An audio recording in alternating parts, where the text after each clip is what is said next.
সুবিচারের দাবিতে এবার পথে নেমে প্রতিবাদে হাজরা ল কলেজের প্রাক্তনীরা। হাজরা থেকে শুরু মিছিল। আপনারা দেখতে পাচ্ছেন এই মুহূর্তে সেই ছবি। তিলোত্তম ধর্ষণ খুনে সুবিচারের দাবিতে রাস্তায় নেমে আবারও এবার প্রতিবাদে হাজরা ল কলেজের প্রাক্তনীরা।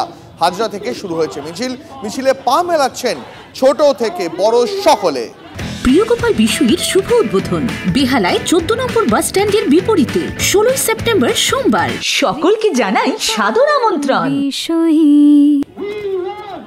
সহকর্মী শ্রাবন্তী রয়েছেন এই মুহূর্তে আমার সঙ্গে। শ্রাবন্তীর সঙ্গে কথা বলবো একদম সরাসরি মিছিল থেকে। শ্রাবন্তী রয়েছেন। শ্রাবন্তী, মিছিলে পা মেলাচ্ছেন প্রাক্তনীরা, তাদের গলায় প্ল্যাকার্ড দেখতে পাচ্ছি, তাদের মুখে স্লোগান শুনতে পাচ্ছি।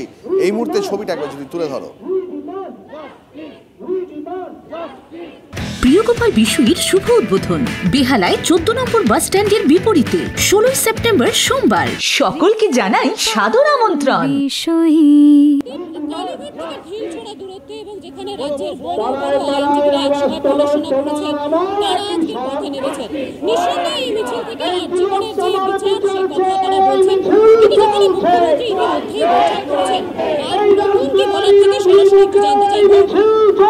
মুখ্যমন্ত্রী সকালে বৈঠক করেছেন, তারপরে আবার কথা বলা মানে তো সমস্যার সমাধান হয়নি।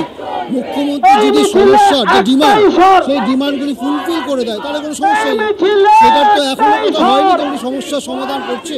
উনি যেটা বলছে, আমি যেটা মিডিয়ায় দেখলাম যে আমি আছি, আমাকে ভরসা করুন, আমি দেখছি, এই দিয়ে হবে না। আমাদের সমস্যার সমাধান চাই। সমাধান যদি হয়ে যায় নিশ্চয়ই আমরা চলে উল্টো করবো। সমস্যার সমাধানের জন্যই রাস্তা সাধারণ মানুষ সমস্যার সমাধান আমরা চাই।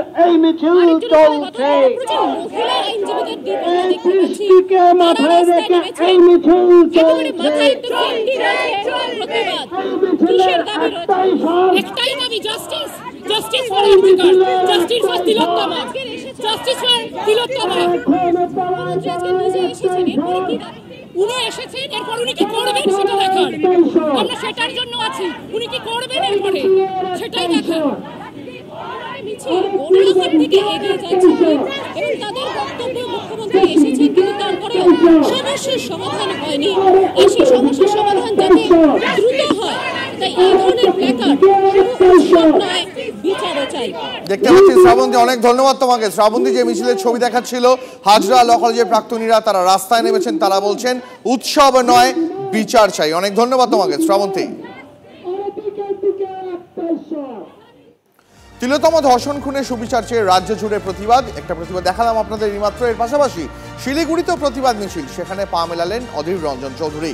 কংগ্রেসের মিছিল থেকেও উঠল আরজিকর কাণ্ডে দোষীদের কড়া শাস্তির দাবি।